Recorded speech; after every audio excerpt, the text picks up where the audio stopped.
할렐루야. 좋으신 하나님 우리와 함께 계십니다. 서로 인사하십시다. 길이 있습니다. 답이 있습니다. 형통할 줄로 믿습니다. 아멘. 이 시간에는 은혜의 길을 따라서 이런 제목으로 말씀을 전하겠습니다. 모압 여인 루시의 루시 남편을 잃고 시어머니를 따라서 베들레헴으로 왔는데 막상 와보니 현실이 막막했습니다. 효도하는 마음으로 왔고 또 결심하고 왔습니다. 모든 우상을 다 버리고 하나님만 섬기리라는 믿음으로 베들레헴까지 온 것입니다. 그런데 막상 와보니까 어떻게 살아가야 할지, 무슨 일을 하면서 생활을 해야 될지 참 막연한 거예요. 도와주는 사람이 있는 것도 아니고 농사지을 땅이 있는 것도 아니고 아무런 생활 대책이 없는 것입니다. 이미 하나님은 루스를 위해서 놀라운 계획을 다 갖고 계셨어요. 그런데 현실은 어떻게 됩니까? 아무것도 보이지 않는 거예요. 막막한 거예요. 마치 화가가 그림을 그릴 때 보면은 처음에 화폭에 선을 하나 쭉 그려 놓습니다. 그리고 점을 하나 딱 찍는 것, 그것으로 이 작업을 시작하는 것입니다. 그것만 보면 뭘 그리려고 하는지 도대체 알 수가 없어요. 그런데 한참 그 색을 칠해가면서 다 붓을 올리면서 이렇게 그림을 그려가는 것 보면은요, 나중에 다 드러나요. 인물화가 드러나고 풍경화가 드러나고 도시가 드러나고 이 화폭 속에 다 드러나는 것입니다. 그와 같이 루시 베들레헴에 이르렀을 때는 현실을 딱 점 하나 찍어놓은 것 같은 그런 초라한 그런 환경이었어요. 그런데 베들레헴에서 루시 어떻게 살아갔는가? 철저하게 하나님을 바라보면서 은혜를 따라서 살아갑니다. 하나님이 기뻐하시는 은혜의 길이 무엇인가 그걸 분별하면서 은혜를 따라서 쭉 나가요. 그런데 계속 그 길을 갔을 때 하나님이 그를 향한 계획이 점점 드러나게 됩니다. 그리고 현실로 다 이렇게 보여지게 되는 거예요. 하나님이 우리를 인도하시는 것도 꼭 그렇습니다. 우리는 하나님의 자녀이기 때문에 부모가 자녀를 위해서 좋은 것을 준비하고 다 계획을 세우고 하는 것처럼 하나님이 우리를 향한 계획도 너무 복스럽고 너무 좋은 그런 계획을 갖고 계시는 거예요. 고린도전서 2장 9절에 보면은 하나님이 우리를 위해 예비하신 모든 것은 눈으로 보지도 못하고 귀로 듣지도 못하고 마음으로 생각하지도 못한 것이다 그랬어요. 한마디로 놀라운 그런 계획을 갖고 계신다는 거예요. 에레미야 29장에 보면은 너희를 향한 나의 생각은 내가 아나니 재앙이 아니라 평안이요 너희 장래에 소망이 있게 하려는 생각이니라. 너희 장래에 소망이 있게 하려는 생각이니라. 하나님이 그런 생각을 품고 계셔요. 그런데 현실은 어떻습니까? 현실은 참으로 막막한 그런 경우가 많아요. 그런데 어떻게 해서 하나님이 그 복스러운 계획이 현실이 되느냐?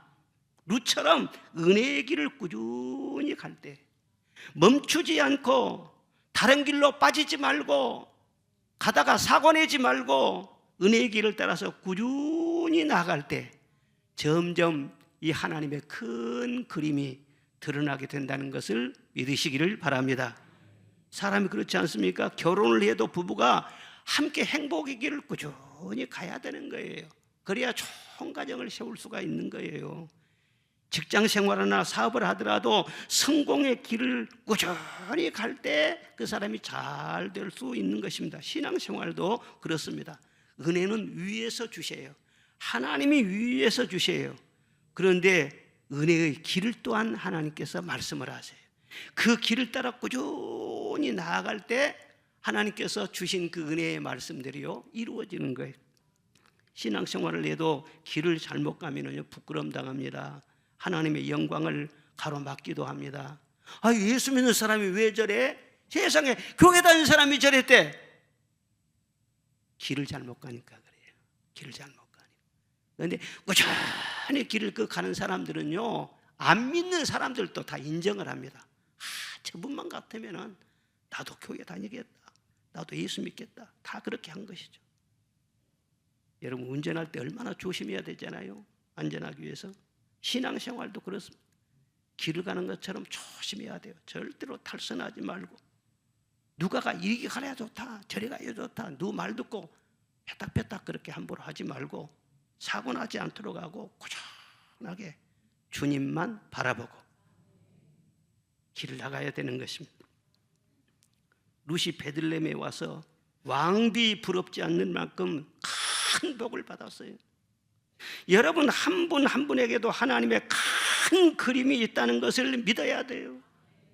룻처럼 은혜의 길을 꾸준히 감으로써 그 하나님의 놀라운 계획과 뜻이 여러분의 눈으로 볼 수 있고 손에 잡힐 수 있는 현실로 나타나시기를 주의 이름으로 축원합니다. 첫째로, 룻은요, 낙심하지 않았어요. 룻에게는 남는 것이 하나도 없었어요. 남편이 있습니까? 자녀가 있습니까? 재산이 있습니까? 아는 사람이 있습니까? 도와주는 사람이 있습니까? 또 베들레헴, 옛날 얘기 들어보니까 베들레헴에서 시가집이 잘 살았대요. 그런데 다 팔았어요. 농사지을 땅 한 평도 없어요. 보이는 것이 아무것도 없었어요. 그러나 룻은 절대로 낙심하지 않았어요. 왜 룻이 이 베들레헴에까지 왔습니까? 물론 효도하기 위해서 어머니를 따라서 왔지만은 성경에도 그랬어요. 여호와의 날개 아래 보호를 받으러 왔다, 그렇게 기록하고 있어요. 하나님을 바라보면서 정말 하나님을 잘 섬기면서 나는 영생을 얻으리라, 그런 소망을 가지고 고향도 친정도 다 버리고 결심해서 여기가 온 것 아닙니까? 그런데 사람이 아무리 처음에는 굳게 결심을 해도요, 살다 보면은요, 흔들릴 때, 어려우면은요, 마음이 흔들릴 때가 있는 거예요. 그런데 룻이 잘하는 것은 뭐냐면은 어떤 어려움이 와도, 현실이 막막해도 절대 그 처음 결심을 흐리지 아니하고 변함없이 하나님을 바라봤다는 거예요. 낙심하지 않았다는 거예요. 우리도 항상 하나님을 바라봐야 할 줄로 믿습니다. 구원의 하나님을 바라봐야 됩니다. 사랑의 하나님, 능력의 하나님을 바라봐야 됩니다. 하나님은 지금도 일하고 계십니다. 나를 위하여 예비하시고 인도하시고 부족한 것을 채워주시고 계속 하나님은 나를 위해서 일하시고 내 편에 서 계시는데, 그 하나님을 늘 바라보면서 여러분도 낙심하지 마시기를 바랍니다. 환경을 보지 마세요. 사람들을 보지 마세요. 여러분 자신의 초라한 모습을 보지 마세요. 신령한 눈을 떠서 하나님을 바라보시기를 바랍니다. 눈을 들어 주를 보라, 내 모든 염려 주께 맡겨라. 슬플 때에 주님의 얼굴 보라. 사랑의 주님, 능력의 주님, 안식 주리라. 할렐루야. 하나님 말씀하셨어요. 나는 과연 너희를 떠나지 아니하고 과연 너희를 버리지 아니하리라. 볼지어다 세상 끝날까지 내가 항상 너희와 함께 있으리라. 하나님은 능하십니다. 창조의 하나님이십니다. 없는 것을 있게 하십니다. 사망의 셈이 솟게 하시고 광야에도 길을 만드시는 하나님, 모든 것이 풍족하신 하나님인 것을 믿으시기를 바랍니다. 나의 현실에 아무리 우겨쌈을 당하고 답답한 일을 당한다고 할지라도 하나님께는 길이 있습니다. 그러므로 낙심하지 말아야 돼요. 예? 찬송가 382장 2절을 한번 부르고 지나갑시다. 어려워 낙심될 때에 주 너를 지키리. 위험한 일을 당해도 주 너를 지키리. 주 너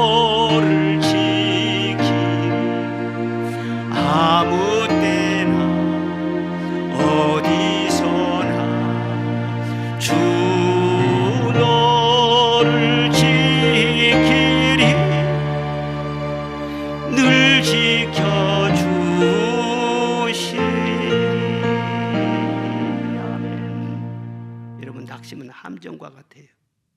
하나님이 함정 파겠어요? 마귀가 함정을 파는 것이지. 그런데 길 갈 때 자칫하다 보면 함정에 빠질 수가 있는 거예요. 무엇이라도 함정에 빠진 적이 있어요. 엘리야도 함정에 빠진 적이 있어요. 평소에 하나님과 늘 관계가 막역했기 때문에 하나님이 건져주셨으니까 망정이지, 어떤 사람은 함정에서 빠져나오지 못하고 허우적거리는 그런 사람들도 얼마든지 있어요. 저 사람 아무 문제 없는 줄 알았는데, 행복하게 잘 살 줄 알았는데 저녁에 잠을 못 이루는 사람도 있고, 우울증으로 헤매는 사람도 있고, 공황장애로 그렇게 고통당한 사람도 있고, 어떤 사람은요 정말 하나님이 모든 자원을 주셨는데도 보이는 것은 하나도 없고, 죽고 싶은 생각밖에 안 들고, 이건 바로 마귀가 파놓은 함정에 쭉 빠진 거예요. 낙심의 함정. 낙심은 마귀의 불화살과 같은 것입니다. 마귀가 숨어서 다 누구를 겨냥할 것 자꾸 겨냥하고 있다는 것을 알아야 돼요. 그러니까 항상 우리는 방패를 가지고 다녀야 돼요. 무슨 방패? 믿음의 방패예요. 그리고 무슨 이상한 생각이 들리고 그러면은요, 주여 믿습니다, 주여 믿습니다, 그 한마디만 하면은요 마귀의 불화살을 다 막아낼 수 있다는 거예요. 그 한마디 없으니까 말이에요, 자꾸 비실비실 아니 말이에요, 낙심하고 좌절하고 절망하고 자꾸 그런단 말이에요. 유명한 봉사 휘필드 목사님이 한때 낙심하고 있었어요. 그때 영적인 도움을 늘 주었던 헌팅턴이라고 하는 여사가 찾아왔어요. 찾아와가지고 위에서 기도를 해주니까는요, 여사님, 저는 사실 모든 것을 다 잃었습니다.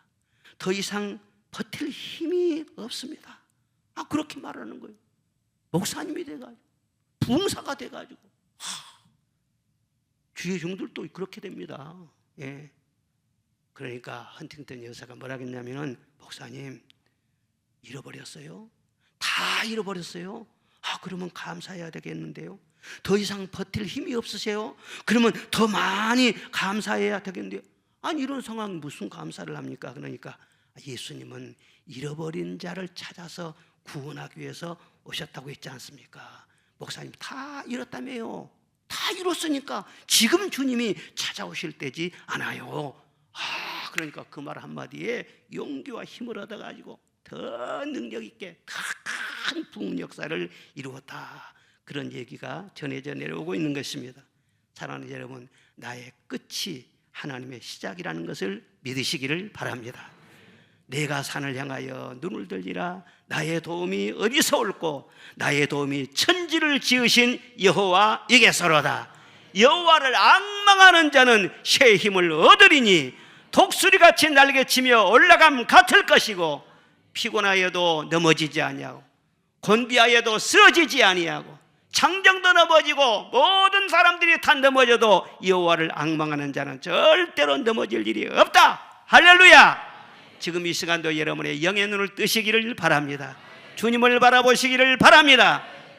둘째 룻은요, 겸손했어요. 뭐 했어요? 룻의 자세를 보면은요, 누구 앞에서나 참 겸손합니다. 저는 룻기 말씀을 너무너무 사랑해요. 시어머니 앞에서도 겸손해요. 요즘 시어머니들이 며느리 때문에 시달린 사람도 여수는 없는데 저기는 있대요. 그리고 추수하는 일꾼들도 앞에서도요, 참 겸손해요. 사환들 앞에서도, 그리고 특히 보아스 앞에서는요, 아무리 밭 주인이라고 하지만은요, 꼭 왕 앞에 엎드리는 것처럼 다 엎드려서 절하는 모습을 볼 수가 있습니다. 자, 10절 말씀 시작. 룻이 엎드려 얼굴을 땅에 대고 절하며 그에게 이르되, 나는 이방 여인이거늘 당신이 어찌하여 내게 은혜를 베푸시며 나를 돌보시나이까 하니, 이렇게 사람이 자세가 겸손하면요, 사람들도 감동을 받아요. 겸손한 사람은 사람에게도 사랑을 받는 거예요. 그리고 하나님 마음도 움직일 수 있는 것입니다. 성경에 보면은 겸손한 자에게 모든 복이요 집중이 되어 있는 것을 볼 수가 있어요. 겸손한 자에게는 은혜를 주시고, 겸손한 자에게는 영을 소생하게 하시고, 겸손한 자의 소원은 다 들어주시고, 겸손한 자에게는 재물과 영광과 생명의 보상을 주시느니라. 한마디로 말해서 겸손한 자에게는 은혜를 계속 공급해 주시지만 교만한 자는 물리치신다는, 교만이 있으면 저리가 하나님께서 물리치신다는 거예요. 예수님은 수고하고 무거운 짐진 자들아 다 내게로 오라, 내가 너희를 쉬게 하리라. 나는 마음이 온유하고 겸손하니 내 멍에를 메고 내게 배우라 말씀을 하셨어요. 여러분, 마음의 짐이 무겁습니까? 인생의 삶의 짐이 무겁습니까? 양어깨에 그냥 인생 짐이 너무 무거워서 자꾸 허리가 그냥 휘어지려고 합니까? 다리가 팍팍합니까? 예수님께로 오라는 거예요. 그리고 너희 멍에는 내게 맡기고 내 멍에를 너희가 지라는 거예요. 내 멍에는 아주 쉬운 멍에다. 무슨 멍에예요? 겸손한 멍이라는 거예요. 그러니까 우리 마음이 조금만 겸손해져도 마음의 짐이 훨씬 가벼워집니다. 현재 처지보다 조금만 더 겸손한 자리에 내려앉아도 스트레스가 확 날아갑니다. 미움이나 분노가 싹 사라져 버릴 것입니다. 이상하게 겸손하면은요, 신기하게 마음이 그렇게 행복해지는 거예요.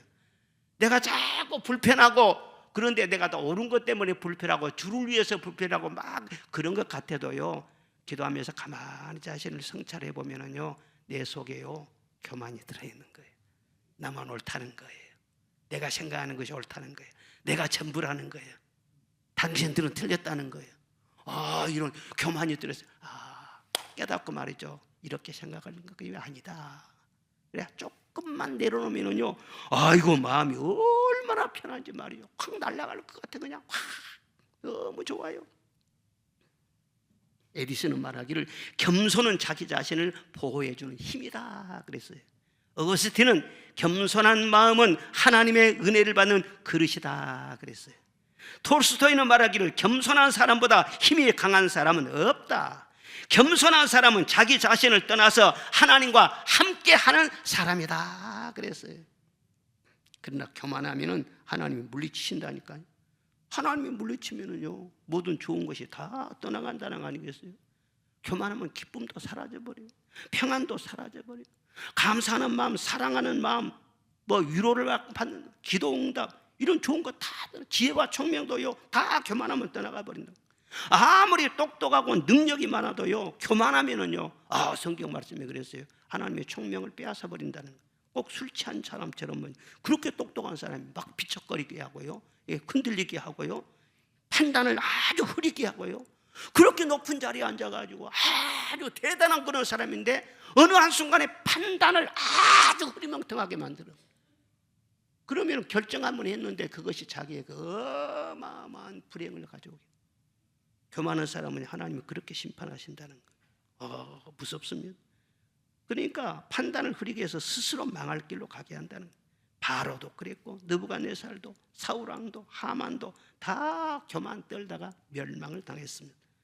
권세나 명예나 인기와 부귀영화, 아무리 좋은 것을 가지고 있어도 마음이 교만하게 되면, 교만기가 올라가게 되면 절대로 오래 못 갑니다.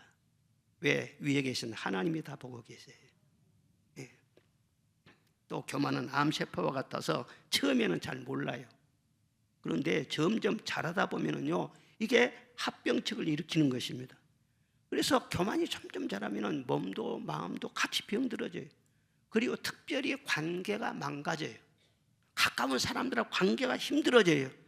여러분, 가정 불화나 사회 갈등이나 여러 가지 범죄 이면을 깊이 들여다보면은 그 속에 사실 다 교만한 마음이 도사리고 있는 것을 어렵지 않게 발견할 수 있는 것입니다.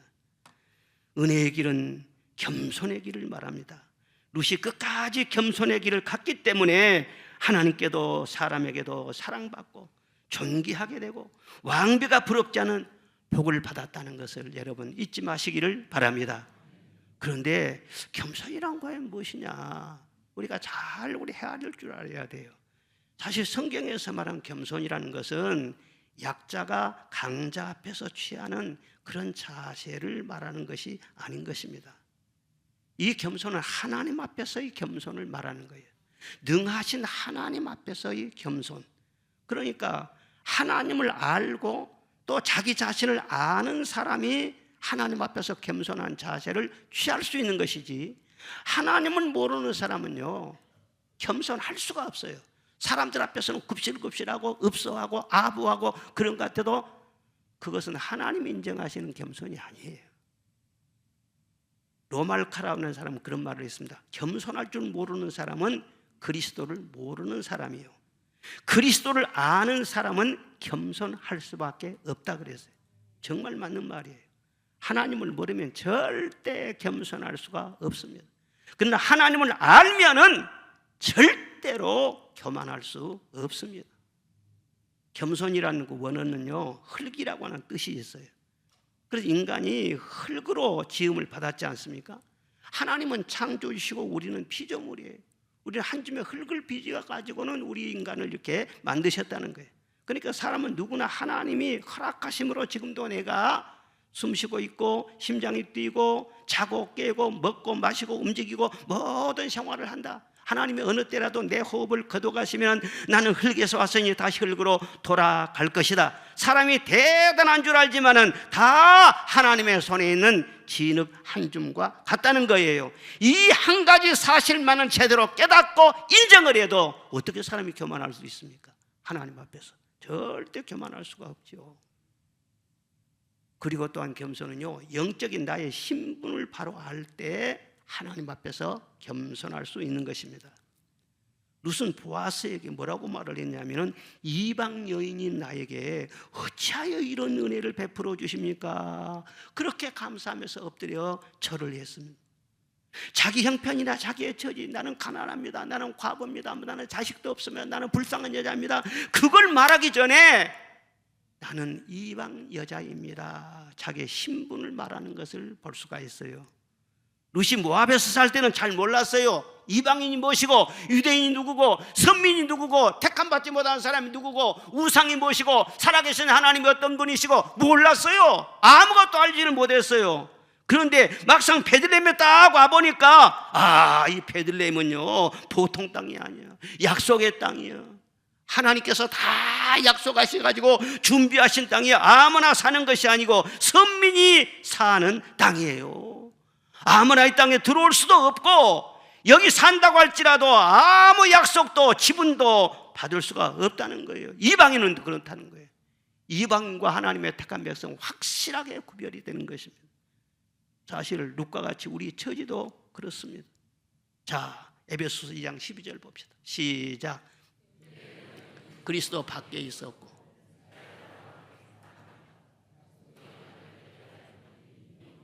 세상에서 소망이 없고 하나님도 없는 자이더니 아멘. 우리가 하나님을 알기 전에는 이방인이었어요. 자, 그리스도요 없다는 거예요. 그리스도 밖에 있었고 이스라엘 나라 밖에 약속도 없고 언약도 없고 외인이고 소망도 없고 하나님도 없고 다 없고 없었어요. 우리가 그런 처지였어요. 그러니까 그리스도인의 겸손은 내가 뭐 가진 것이 없습니다, 내가 지식이 부족합니다, 내가 뭐 지위가 어떻습니다, 그런 문제를 말한 것이 아니라 나는 이방인이었습니다. 내가 죄인임을 깨닫고 그래야만이 하나님 앞에 진짜로 겸손할 수 있는 것이죠. 하나님, 저는 이방인입니다. 죄인입니다. 영원히 버림받을 수밖에 없는 그런 사람입니다.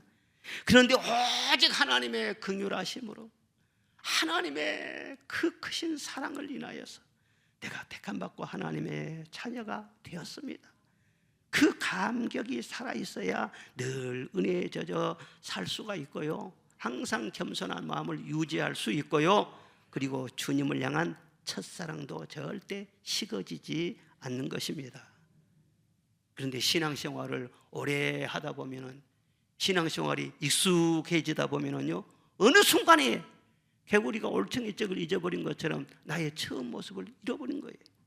찬송은 잘 부르지, 나 같은 죄인 살리신 주 은혜 놀라워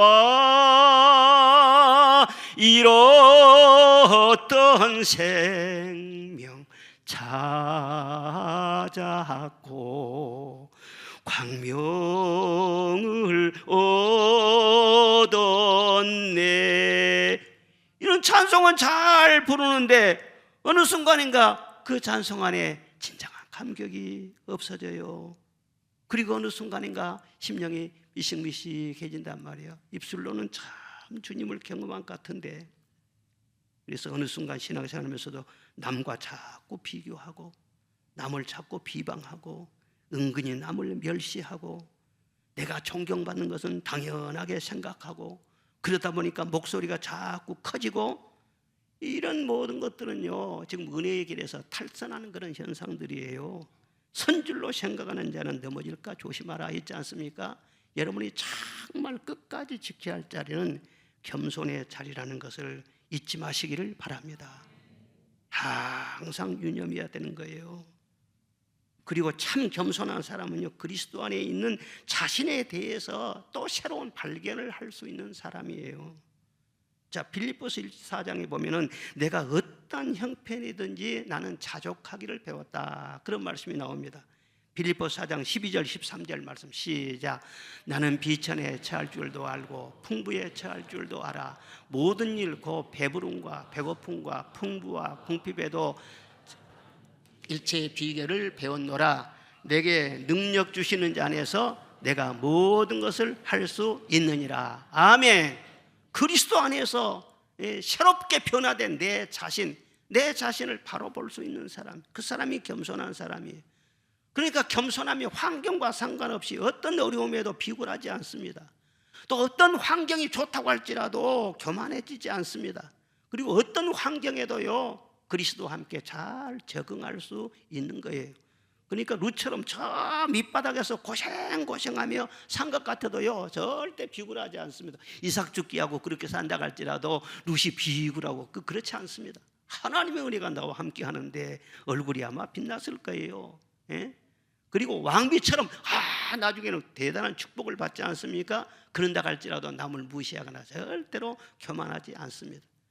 그리고 또 저 밑바닥에 고생했던 사람이 나중에 큰 축복을 막 수직 상승하고 큰 축복을 받아놓으면요 그 옛날에 어떤 상처, 옛날에 어떤 고생했던 그런 그 상한 그런 마음의 기억들, 그런 것 때문에요 그 상처를 벗어나지 못하고요 마음앓이 속앓이를 자꾸 하는 그런 사람들이 있는 것입니다. 그런데 참으로 겸손한 사람은요 과거와 단절할 줄도 아는 사람을 말하는 거예요. 그때 내가 고생하고 그때는 천하게 살았고 그때 내가 상처를 입었지만 그때는 그때고 이제는 그리스도 안에서 보라 새로운 피조물이로다. 나를 새롭게 만들어 주신 줄로 믿습니다. 그리고 단절할 줄 아는 사람, 그 사람이 진짜로 겸손한 사람.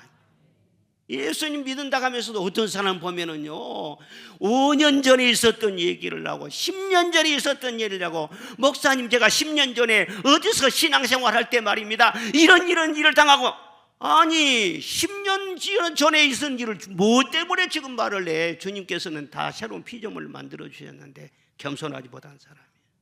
영적인 무지 속에 있는 사람이에요. 털어버리시기를 바랍니다. 끊어버리시기를 바랍니다. 누구든지 그리스도 예수 안에 있으면 새로운 피조물이라. 이전 것은 지나갔으니 지나갔다고 했잖아요. 보라 새 것이 되었도다. 여기에 이르지 못한 사람은 진짜 겸손이 없는 사람이에요. 가정 형편이 너무 어려웠던 어느 소녀가 중학교를 중퇴를 하고 식모살이를 갔어요. 근데 그 주인집이 의과대학 교수이면서 유명한 병원 원장집이었어요.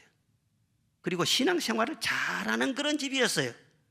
그리고 그 집에는 외아들인 의과대학생이 있었고 또 사모님과 또 딸 하나가 있었어요. 가족들이 너무나도 사랑이 많고 또 인정이 많고 덕이 있는 그런 분들이었어요. 그런데 여러 해가 지난 다음에 23살이 되었던 어느 날 뜻밖의 그 집 아들로부터 프로포즈를 받은 거예요. 나하고 결혼하자는 거예요. 그러니까 주인집에서는 그냥 발칵했지. 당연히 반대하지요. 막 집안 분위기가 너무너무 무거워지고 정말 그냥 어두워졌어요. 그런데도 아들은요, 그건 나의 결정입니다. 내 인생은 내가 알아서 갈 것입니다. 내 뜻을 존중해 주십시오. 뜻을 굽히지 않기 위해서 그러니까는요, 부모님이 신앙생활을 하는 데다가 아들이 정 그렇다는데 어떻게 할 것입니까? 정 그렇다면은 내가 너의 결정을 존중하겠다. 그리고 허락을 했어요. 그런데 막상요 고민하는 사람은요 이 소녀였어요. 예, 며칠을 고민했어요. 그런데 고민하고 있던 그 애를 그 아버지가 불러서요 그런 얘기를 했어요. 내가 너에게 간곡하게 말한다. 너는 참 심성이 고운 딸이다. 이렇게 된 것은 다 하나님의 깊은 뜻이 있을 것이다. 그런데 내가 한 가지 너에게 바라는 것은 너는 더 이상 우리 집의 식모가 아니야. 과거는 잊어버려. 그리고 최선을 다해 살면서 이 가문의 당당한 일원이 되거라. 그렇게 말을 해준 거예요. 그리고 그 말을 듣고 소녀가 크게 깨달았어요. 아, 내가 최선을 다해서 행복하게 사는 것이 무엇인가? 나를 선택해 준 남편과 나를 받아준 이 시어머니 부모님을 위해서 과거는 잊어야 되는구나. 나는 이 집 식모여서 무슨 식모예요? 식모는 저리 갔다고 말이에요. 과거는 다 잊어버리고 이제는 부정적인 의식이나 태도를 싹 버리고 결혼해서 새 사람으로, 할렐루야, 변하여 새 사람 되고 옛날 식모 식자도 꺼내지 마라. 예? 아, 그래, 저 밑에 있는 사람이 말이죠, 그런 집의 며느리가 된다는 것은 아무나 되는 것이 아니야. 룻처럼 하나님의 복을 받아서 그렇게 된 것이. 할렐루야. 그 복이 내가 만드는 노력보다 훨씬 더 귀한 거예요. 훨씬 큰 거예요. 복 받은 사람이 왜 자꾸 옛날 얘기를 합니까? 왜 자꾸 옛날 과거 얘기를 합니까? 겸손이란 과거를 깨끗하게 잊어버리는 것 말하는 거예요. 상처도 있고 불행한 것도 있고 가난하고 억울했던 것도 다 잊어버리고 여러분 그리스도 안에서 새 사람으로 당당하게 살아가시기를 바랍니다. 그런 겸손한 자를 하나님은 지금도 찾고 계시는 거예요. 주 안에서 늘 기뻐하고 당당하고 감사하며 감격하며 찬송하는 그런 사람을 주님은 지금도 보고 계시는 거예요. 자, 찬송가 534장 3절. 하나님은 겸손한 자를 찾아요. 다 같이. 겸손한 자 찾도다 모시어 드리세 하늘에서 부르네 모시어 드리세 좋은 자리 드리고 주실 은혜 구하세 하늘나라 세우세 모시어 드리세 하늘나라 세우세 모시어 드리세. 이런 겸손한 자가 하나님 나라를 세울 줄로 믿습니다. 주님의 교회를 부흥케 할 줄로 믿습니다. 여러분 가정을 부흥케 할 줄로 믿습니다. 여러분 당당하시기를 바랍니다. 속지 마시기를 바랍니다. 과거에 어떤 실수가 있었을지라도 어떤 허물이 있었을지라도 다 지나간 것입니다. 그리고 세 번째로는 룻은 이삭 죽기를 했어요. 룻은 없는 것을 생각하지 않고 지금 할 수 있는 일이 뭘까 그걸 생각한 거예요. 밭은 없어도 추수할 것은 없어도 이삭은 죽을 수 있지 않겠나. 마침 또 추수 때여서 이삭 죽기를 하러 밭으로 나간 것입니다. 사람이 룻처럼 어렵게 되면은요, 아, 나는 고립무원이다, 나를 도와줄 자는 아무도 없다, 그래서 망연자실하기 쉬워요. 특히 과거에 잘 나갔던 사람이 갑자기 어떤 실패를 하거나 어려움을 당하게 되면은요, 아, 그냥 더 힘들어지는 거예요. 옛날 생각만 자꾸 나고 자존심만 자꾸 상하고. 그럴 때요, 룻처럼 내게 있는 거, 그것이 무엇이냐 주님께 물어봐요. 내게 있는 것이 무엇이냐, 그것을 가지고 새롭게 시작하라. 그러면 내가 함께 역사할 것이다, 함께 도와줄 것이다, 그래서 함께 일어나게 될 것이다, 그렇게 말씀하고 있는 거예요. 자, 룻에게는 아무것도 없는 것 같습니다. 그러나 룻에게 과연 아무것도 없을까요? 그에게 있는 것이 있어요. 사실은 돈을 주고도 살 수 없는 엄청난 자산이 룻에게 있는 것입니다. 그에게는 아직도 젊음이 있어요. 그리고 건강이 있었어요. 그리고 시어머님과 화목이 있었어요. 이삭이라도 주어서 시어머니를 잘 섬겨야 되겠다는 선한 마음, 효성적인 그런 마음이 있었어요. 건강한 정신력이 있었어요.